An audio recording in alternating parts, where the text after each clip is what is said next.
All right, picture this. You're in Abu Dhabi, sun shining, you're walking down the street, and you smell spices, sizzling food, all that good stuff. And then bam, you see it at your restaurant. But is it actually bringing in the big bucks? That's what we're diving into today, the real deal about how much restaurant owners in Abu Dhabi are actually making. We're going deep into this blog post we found, all about the good, the bad, and the potentially risky when it comes to owning a piece of this foodie paradise. Because let's be honest, Abu Dhabi is all about luxury, right? But we all know that kind of lifestyle doesn't come cheap, and I'm not just talking about the diners. Exactly. If you want to impress in Abu Dhabi, you've got to meet those high expectations. Think about the best ingredients flown in from who knows where, and then try finding experienced staff who can handle that kind of pressure. It's not easy, and it definitely adds to the cost. And what about rent? I bet a prime spot in Abu Dhabi during tourist season costs a fortune. Oh, absolutely, especially during those cooler months.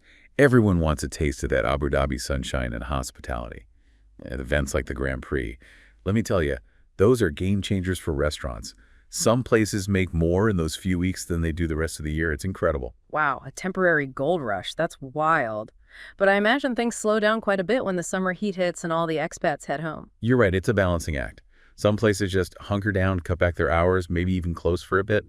Others try to attract more locals with special offers or switch up their menus to feature in-season local ingredients. It really makes you realize how important it is to be flexible, not just with the seasons, but with all the different tastes in Abu Dhabi. There's always a market for that fancy fine dining experience. But people are loving the more casual options too. Quality is still important, but value for money is key. So it's not just about catering to the big spenders, but really understanding what the everyday Abu Dhabi diner is looking for. Which makes me wonder, who's actually making the big bucks in this competitive food scene? Let's dive into those profit margins.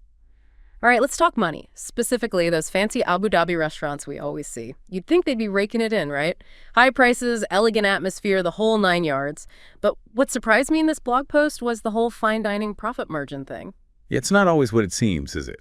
Sure, you see those prices on the menu and think, wow, they're making bank. But then the blog mentioned an average profit margin of only around 10–15% for fine dining. 10–15%? That's way lower than I expected. What's the deal there? Those high prices should equal huge profits, shouldn't they? Well, think about it. Luxury costs money to create. You've got those intricate dishes, the impeccable service, the whole ambiance, it all adds up.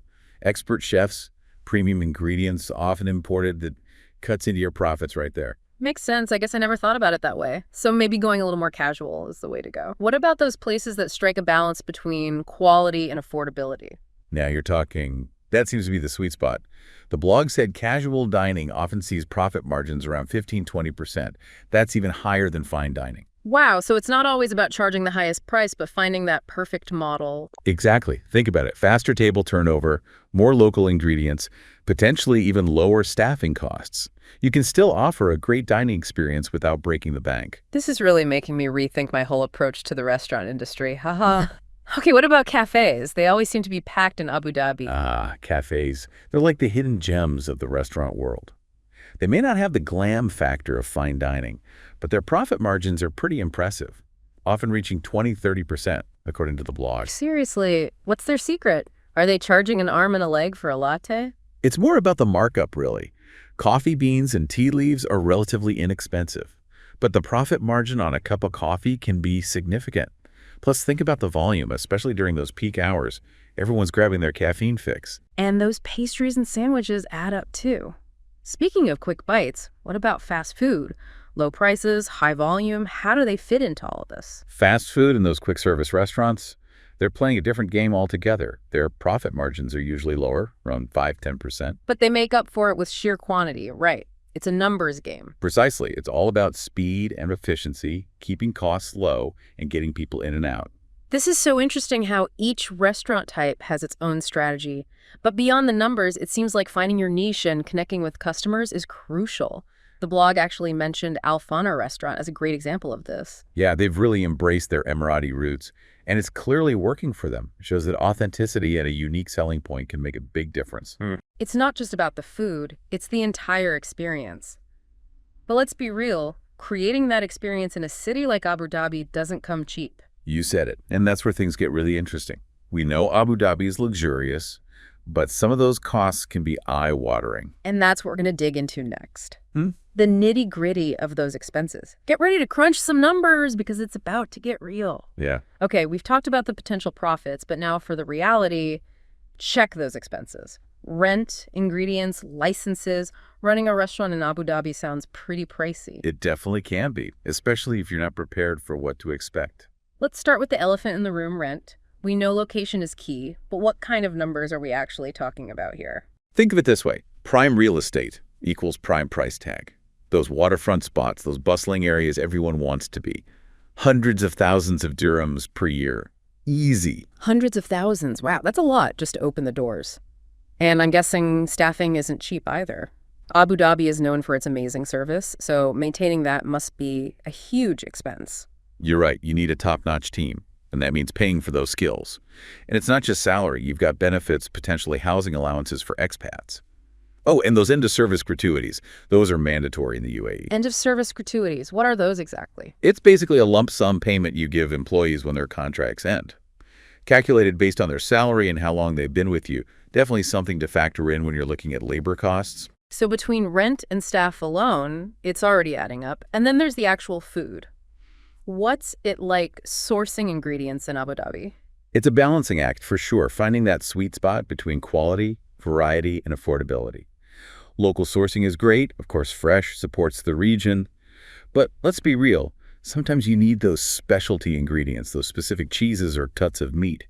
And that often means flying them in. Which I imagine adds to the cost. Exactly. It's simple supply and demand. The further it travels, the more expensive it gets. And let's not forget, diners in Abu Dhabi have high expectations, so using top-notch ingredients is a must. So much to consider. It's like a giant puzzle just to source the right ingredients. Are there any other hidden costs that might surprise people? Oh yeah, definitely. The licensing and permitting process can be a bit of a shock if you're not expecting it. Abu Dhabi is very thorough, which is good. Ensures everything's safe and above board. But it also means lots of paperwork, fees, renewals, that kind of thing. It's easy to forget about that side of things when you're caught up in menus and recipes. It's all part of the game, though. Those licenses and permits are essential, proof you're operating legally and can be trusted.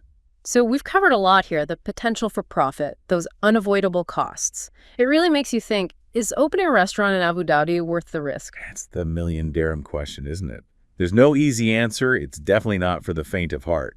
But with passion, resilience, a good head for business, the rewards can be huge. Absolutely. There's nothing quite like seeing your vision come to life.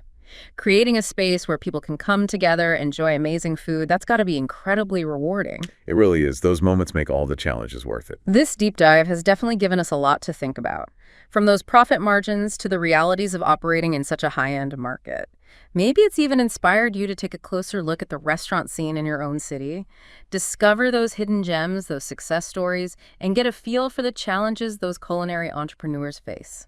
Until next time, happy eating.